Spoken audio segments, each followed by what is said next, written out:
Thank you, Sherry. So we've been going through the Gospel of Mark. Oop, there goes a little shaker egg. We've been going through the Gospel of Mark, and chapter by chapter, and we've talked about how the first 8 chapters, 16 chapters, the first 8 deal with, I got a hair in my mouth.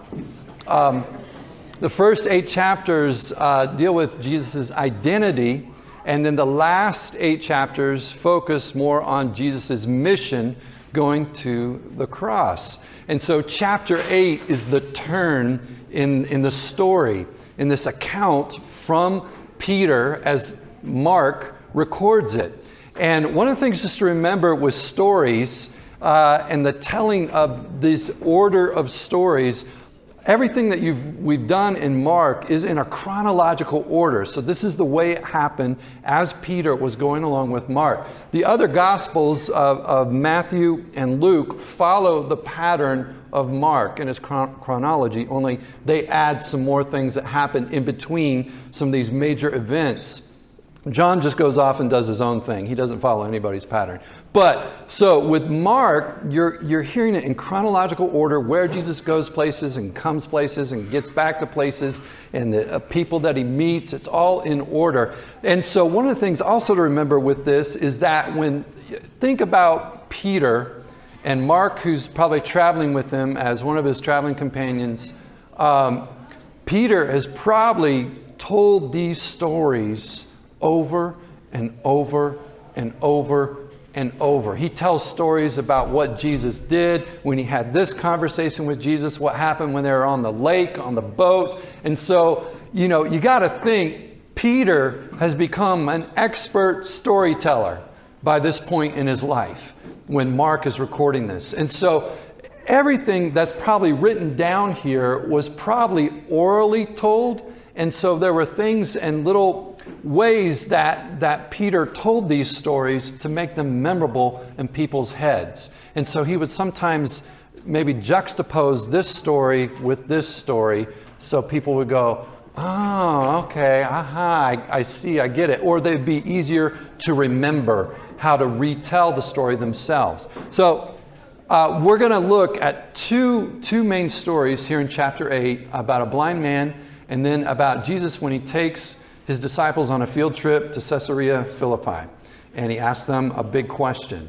So, blind man and this. But let me just fast forward what has happened in 8 and just a little before it. Right before what happened there was a deaf man that was brought to Jesus. And Jesus takes him aside outside the village, and then he makes some mud with spit and puts his fingers in the guy's ears. And then he says this Aramaic or Hebrew word, epipatha, which means be open. And the guy's ears open up and he could hear. And then he says, don't tell anybody. And so that's what happens in chapter 8. A guy who can't hear can hear. And then we go to the beginning of chapter 8. And what happens in the beginning of chapter 8 is the 7 loaves and a few fish. Jesus is teaching a big crowd. He has compassion on them. They've been with him for 3 days. He doesn't want to send them home without food. He asks the disciples, what do we feed them? And they're like, oh, not this again, because he already did the 5,000 before. So this is a separate account. And so they gather up some food. Jesus multiplies it, and everybody's fed, and there's leftovers gathered up in baskets. So it wasn't just, okay, everybody eat daintily. It was, no, everybody ate and there was leftovers. And so this feeding happens. And then what happens after this is Jesus says, okay, disciples, let's get in the boat. Let's go across the lake. They go across the lake. And the first thing they do is some Pharisees gather around them. And the Pharisees say, show us a miraculous sign. They weren't there on the other side of the lake, were they? They didn't eat that food. They didn't see the leftover baskets picked up and people walking away full. And they're still asking for a miraculous sign at this point. So Jesus is like, what am I going to do with this generation? He gets back in the boat and he leaves. I mean, he doesn't do anything. And so he leaves, goes back across, and they're back in Bethsaida, which is Peter's little hometown, not far from Capernaum, alongside the lake. And at this moment, there are some friends that bring a blind man up to Jesus. Now, this is where we're going to get into this story and the next, all right? So, just one question. If you had a friend who was blind and you were trying to describe a bird to them, how would you do it? I'm asking for answers, for help. How would you describe a bird to a blind person who's never seen one? What? Throw them? Birds go through the air, so should you. I'll throw you through the air. Okay. I mean, ideally you would find one and let them hold it. Okay. Bring in a different sense besides hearing and trying to describe words. So yeah, because like what if you had a feather and you said this is a bird has many of these? You might think, well, how do those feathers go on a bird? They just poof out like it's a big, like a porcupine, and and they fly. What? Okay, there'd be all this. It'd be hard to describe. And yet maybe if you held a bird, think if you were blind, you could feel the lightness of that little creature. You could feel the feathers. Oh, they're not sticking out like porcupine quills. They're kind of laid down, and you might feel the flutter of its wings as it left your hands. And so you would go, oh, its wings come out from its body and they flap them and they go through the air. It's so miraculous. Wow. So, yeah, when you don't have that sense of sight, wow, what do you miss? And could there be things that you may not see clearly or maybe not understand clearly? Well, this man, his friends brought him. He was blind. And they brought him to Jesus, and Jesus takes him aside. He pulls him away from the crowd. Interesting, he did that with the deaf man too. But he pulls him away from the crowd, and he does this spit thing again. Only this time, he just spits in the man's eyes, and then says, "Be opened," and then asks, "How's your sight? What do you see?" And the guy, He's kind of, I don't know if he's clearing the spit out of his eyes still or what's happening, but he says, "I see people but walking around, but they look like trees." I don't know if this man had been blind from birth, so if you started seeing shadowy figures, I mean, how did you imagine trees to look? You maybe went up and you felt the bark and maybe felt some branches go out from it. So I don't know, maybe people's arms were doing this and, they're kind of dark. I don't know, I can't touch those people, but clothes, I don't know. They look like trees walking around. And then Jesus says, "Okay, let me work again." He works on his eyes and then boom, he can completely see everything. Completely see. Sight is restored. This man can see now.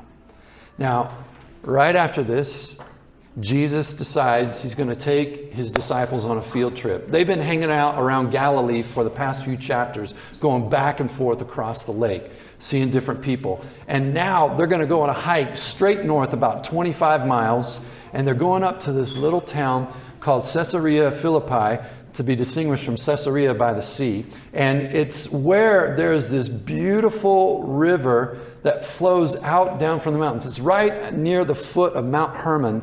And like you might have references in your mind from Old Testament, oh, the snows of Mount Hermon. So it's a high enough mountain. It's still lower, it's probably lower elevation like the mountains here, not like the Rockies, but it had snow on it at times. And anyway, there's trees, there's valleys, it's a beautiful area. And the river that's flowing down, that goes all the way down to Galilee, when you're there, it's rapids. It's going over rocks, and you hear the sound of it, and it's just a beautiful place. Well, the Romans were the first to settle in this little area, and they called it after their god Pan.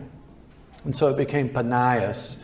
And then it was Today, Banias is what it's called. But there was a short little period of time where Philip, the brother of Herod, said, I'm going to rename this town and name it after Caesar to, kind of kiss up to him. And so Caesarea Philippi. And so Caesarea and then me. And so he kind of got his name in there too. So Jesus takes his disciples up to this beautiful spot, and then he asks them a question. He asks them, who do people say I am? Who do people say I am? Now, just pause on the story and think if someone asks you who you are, how do you explain who you are without your name? I mean, we pretty much just go, well, I'm Shannon McCready, but who is Shannon McCready? Starts being a little lengthier process trying to explain who you are, isn't it? You ever been in a spot where you have to prove who you are? That's happened to me several times because my name is Shannon, and there's people that don't believe that a guy should have a name Shannon. And so they want to see my ID, and then they're still kind of like, okay, when's your birthday? And, things like that. And so I have to do it all the time over the phone, especially when I'm ordering something and they want to verify, am I talking to the right person? But how do you verify who you are? You have to give something more than just your name. You have to give some other information about who you are. So Jesus is saying, who do people say I am? Not just my name is Jesus, but who do people say I am? And they start throwing out things. They start, well, some people say that you're the prophet Elisha, come back. Some people say that you're this person, another prophet, and they throw out all these ideas, and then Jesus says to them, but wait a minute, now, who do you say I am? Big question, identity question right here. And Peter's the first to speak out, and he says, you are the Messiah, or he may have said the anointed one, which is what the Messiah meant. An anointed one was that described person in the Old Testament, who was the one who was coming to rescue Israel and restore the kingdom. He was the same as the Son of Man, described in Daniel, riding on the clouds, and he's going to bring judgment and take care of things, set everything that was wrong, set it right. And so Peter says, you are the Messiah, the anointed one. And Jesus says, you're right. Now, guys, don't tell anybody. Don't tell anybody. And other Gospels will have, Jesus praises Peter and says, hey, on this truth, we're going to build the church, my identity. But Jesus goes on and he begins to say, well, that's who I am. Now here's what I've come to do. Here's my mission. And he says, the Son of Man, that was his favorite name for himself, the Son of Man must suffer. He's going to be rejected, and he must be killed. And then on the third day, rise again. And then Peter hears this, and he takes Jesus aside. Now just remember, just a little bit ago, there's a story of Jesus taking aside a deaf man. Just before this, Jesus is taking aside a blind man. Now Peter is taking aside Jesus like he's blind, like he can't see what he needs to see, like he can't hear what he needs to hear. And he takes Jesus aside and says, Jesus, no. And he reprimands Jesus. He says, this will never be. This cannot happen. You can't do this. Not the anointed one. And then Jesus says, Peter. Well, actually, he says Satan. Gives him the name means adversary. One moment Peter, man, he's totally with Jesus. You are the Messiah. Next moment, Jesus saying, adversary, get behind me. And he says, you have in mind the things of men, not the things of God. you are seeing things, you have in mind, you're viewing things the way man sees, not the way God sees. And so that kind of ends that little moment. And then Peter, it says in the Gospels, again, Peter is describing this account. So Jesus then, it says, looks at his disciples, and then he calls the crowd over. He looks at them, he doesn't say anything to them, and he calls the crowd over to him. And when he calls the crowd, here are some of the words that he says to the crowd. He says, if you want to be a follower of me, you must give up your own way. You must take up your cross and follow me. If you hang on to your life, you're going to lose it. But if you give up your life for me and the good news, you'll save it. Now, what's the benefit if you gain the whole world, yet lose your soul? What's worth more than your soul? That's a good question. Somebody said, I'll give you $1 billion right now. Would you maybe hesitate for your soul? For your eternal destiny? You know, we describe, when I said, who am I, or who are you? How do you describe yourself? Have you ever thought to describe yourself as, well, I'm a body containing an eternal soul? I am a being that will spend either my destiny with God forever or my destiny apart from God forever. That could be one way you describe it. Jesus comes back to this when he comes back to his mission. And he's saying, what's worth more than your soul? And he says, if you're ashamed of me in these sinful days, then when I come on my day, I'll be ashamed of you. And then that's the end of chapter 8. So the disciples, they've come to this point of seeing Jesus as the Messiah, the anointed one. But the Son of Man going to the cross, they were ready for a king to take his crown, not ready for a king to go to the cross.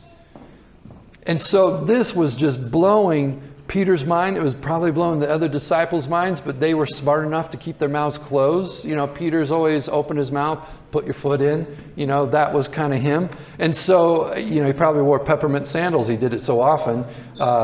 You might as well. It tastes... So anyway, it was a bit confusing, and it was hard to see the anointed one going to the cross. You know, you wonder about that blind man. In this moment, Peter and the disciples were kind of like that blind man. They could kind of see, but it looks like the people are walking around, they look like trees. You know, I see you're the anointed one. I see you're the Messiah, but it's all kind of fuzzy. Going to the cross doesn't make sense. You know, maybe sometimes we're like this man when it comes to the king and the cross. It's not quite clearly seen. It's sort of fuzzy vision for us because we know the other side of the story, the resurrection. You know, we got the benefit of, we know where this is going. But at the same time, knowing the end of the story, we might kind of go, I'm going to buzz past this, take up your cross, follow me, deny yourself stuff. I'm going to go straight to the resurrection. Yeah, I want to share in the resurrection of Christ. And that is a promise. We will. But maybe we kind of get a little fuzzy on that other stuff because we don't like to dwell too much on crucifixion. And you know, we want to take part in the resurrection, but you know, to take part in resurrection, you have to be dead first, right? That's kind of got to come first. So, you know, do we have in mind the things of God, or do we got human things in our mind? Are we seeing from a human viewpoint? Are we seeing from God's viewpoint? You know, it's an interesting place that Jesus took his disciples to at Caesarea Philippi because of this Roman colony. And when they settled it, they called it Pan. They named it after the god Pan, because he's the god of nature and springs and stuff like that. And so the river actually boils up out of the ground. The springs come out from the ground. And right next to that, there is a cave. And they believe that one time that the water did come out of the cave, and you know, earthquakes and stuff shifted it or something. But anyway, and the Romans, you know, Greek gods and Roman gods, they kind of are like, yeah, cave, water going down, coming up out of the earth. That's a gateway to Hades. Yep, right there. And, you know, they kind of had these superstitious thoughts. And so it became this place where they started carving shrines into the cliffside along there. So there's shrines to Pan along there. And then in the Old Testament times, before the Romans came to this area, this was northern Israel. You're about just a few miles from the northern border at this spring of Banias or Panias. And so this is where the tribe of Israel, and there was the first king when they split, Jeroboam. And because he didn't want people going back down to Jerusalem to the temple, he decided, hey, let's create our own worship area up here. And so he made 2 golden calves. One of them was in Dan, which is not too far from here, and one was in another place. And he said, all right, everybody worship these golden calves. And so, and then before them, there was the worship of Baal in the area. So this cliffside has got all kinds of gods being worshiped around in this area. And Jesus comes to this place and says, who am I?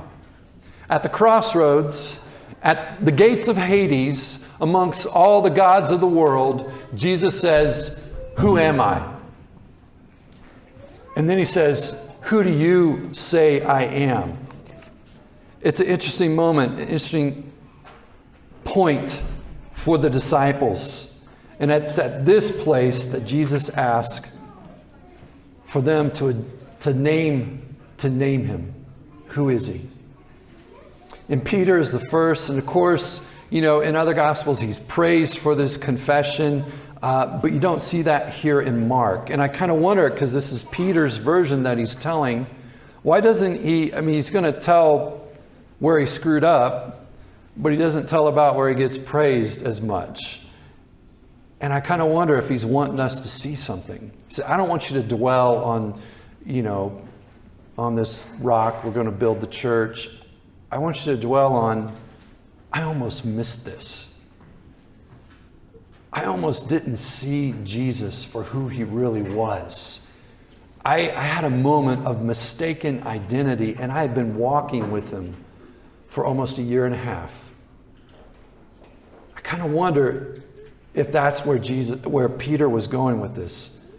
You know, he thought he saw a Messiah going to the throne, to a kingdom to take his crown, but Jesus quickly describes a king who must suffer, be rejected, and be killed, and on the third day rise again.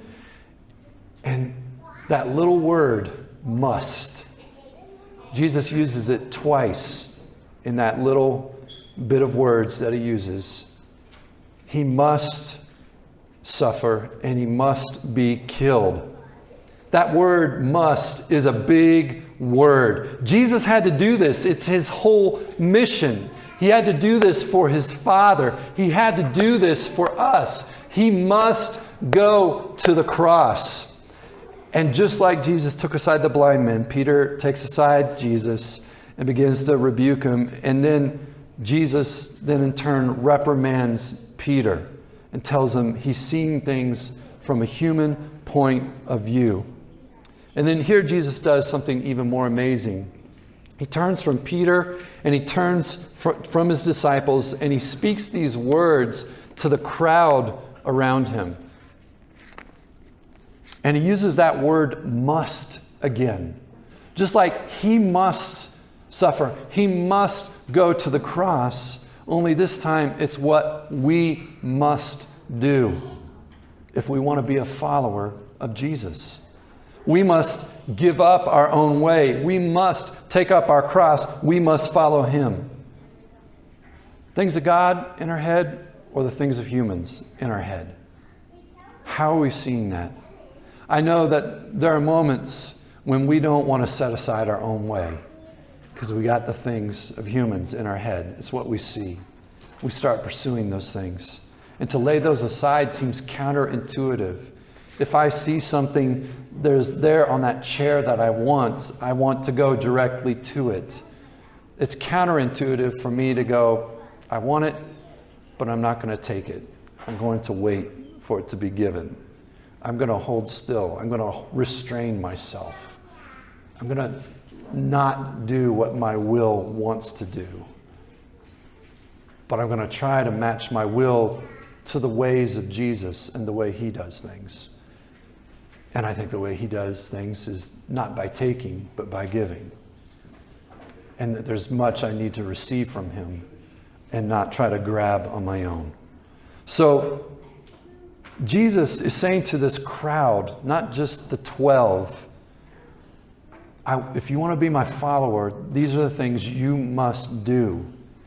Did you ever mistakenly think that disciples are a special class of Christians? Kind of like the elite force of the kingdom? I think as a young person I did. I kind of thought, well, there's grace and I became a Christian and it's all good, and disciples, that's if you want to step it up, But right here, Jesus is speaking to everyone. So no, disciples are not the Navy SEALs of the church. And everyone else is just regular enlisted Navy. There are no special classes of Christians. There are no elite Christians and then regular Christians. So every believer is called to be a disciple. Every believer is called by Jesus to deny yourself, take up your cross and follow him. You must, Jesus says. So again, here at the crossroads, Caesarea Philippi, at the crossroads, at the gates of hell, the world is saying there are many ways to God, or whoever your God is. Is he really the Son of God? Is he really the Savior? Is he really Lord? Then you have got to give up your own way. You've got to take up your cross. You must follow him. You've got to give up your life for him and for the sake of the gospel. And if you don't, Jesus describes what will happen if you try to hang on to your life. You'll lose it. He said if you try to hang on to your life, you'll lose it. What does he mean, lose it? You could read into different things, but he goes on to talk about the soul in this passage. He talks about the value of your soul. How much is it worth?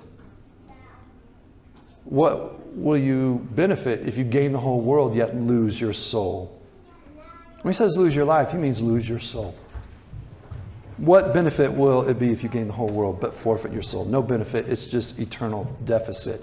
Then Jesus adds at the end, for those of us who would maybe like to waver and not really make any kind of decision, he says, if you're ashamed of me in these days, I'll be ashamed of you on my day. So I know that as a young man, I kind of maybe perceived two different messages the church was telling me, and I couldn't figure out which was which. I would hear this call to discipleship, and it was hard things. And then I heard this, man, he loves you just the way you are, and grace and beauty. And I thought there were two different tracks, but there's one track. Grace is real, and it is for just where you are. But in that grace, he still calls you forward to follow him and to take up your cross. And he will give you grace to do that. You just don't start with grace. The Christian life is grace at the beginning, grace in the middle, and grace to the end. It's grace all the way through. So it's not two different tracks. And so I'm sorry if at some point, maybe you also, like me, misperceived or thought that, giving up your life was optional. That was just for a special group of Christians. And I'm really sorry if you were led to believe that you could go your own way during these days and still be acknowledged by Jesus on his day. And I'm sorry if you mistakenly thought you could negotiate with Jesus some kind of deal of just joining him on the crowning king part and the resurrection part and skip the whole cross and dying part. Who are we? Not by our own description, but by Jesus' description. Either word, Christian or disciple, is a pretty heavy word. I mean, Christian is little Christ. Are we really representing him that way? Are we little Christ? Are we carrying the death and resurrection of his life in us? So Jesus faced what he knew he must do. Will you face what you must do? Embrace Jesus as Lord and commander of your life. Embrace his mission to be a disciple and make disciples. You are not a second-class citizen of the kingdom of God. You may be just part of the crowd, but Jesus has called you too to lose it all for him and for the gospel. You may lose the world in that exchange, but you won't lose your soul. In fact, you will gain Christ and gain the kingdom of God. And that's everything. And that's everything. So don't look down. You don't have to feel sorry. You can look up, lift up your head and be proud. Because when Jesus has his day, he will come ready to reward those who are faithful to him and walked unashamedly.